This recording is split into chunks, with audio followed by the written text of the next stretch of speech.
સુરત શહેરમાં અશ્વનીકુમાર રોડ પર રેસિડેન્શિયલ ઝોનમાં ઇન્ડસ્ટ્રી ઊભી કરવાની તૈયારી સામે સ્થાનિકોમાં ઉગ્ર વિરોધ જોવા મળ્યો છે।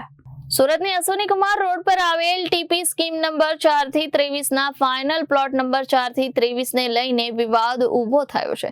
આ જગ્યા નિયમ પ્રમાણે રેસિડેન્શિયલ ઝોનમાં આવે છે, પરંતુ અહીં એન્થમ અને મહેક પાર્ક દ્વારા ઇન્ડસ્ટ્રીયલ યુનિટ્સ ઊભા કરવાની પરમિશન અપાઈ હોવાનો આક્ષેપ કરવામાં આવી રહ્યો છે। આ પ્લોટની આસપાસ ધર્મિષ્ઠા પાર્ક, શ્યામ સુંદર સોસાયટી, ડાયમંડ નગર, સેન્ટર પાર્ક સહિતની અનેક સોસાયટીઓ આવેલી છે, જે સંપૂર્ણ રહેણાંક વિસ્તાર છે। સ્થાનિક રહેવાસીઓનો આરોપ છે કે જો અહીં ઇન્ડસ્ટ્રીયલ પ્રવૃત્તિઓ શરૂ થશે તો ભવિષ્યમાં પ્રદૂષણ અને આરોગ્યની ગંભીર સમસ્યાઓ ઊભી થશે।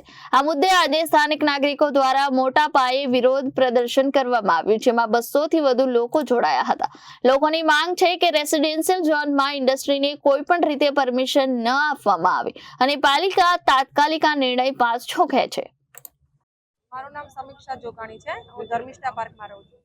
અત્યારે રેસિડેન્ટ ઝોનમાં કોમર્શિયલ બુકિંગ આવેલું છે, તો અમારી એક માંગ છે કે અમારા માટે ન્યુસન્સ વધી ના શકે, અને પ્લસ મેઇન વસ્તુ તો અમારી હેલ્થ છે।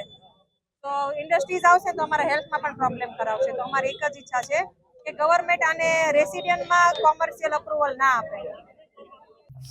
Bureau report Janadesh news Surat.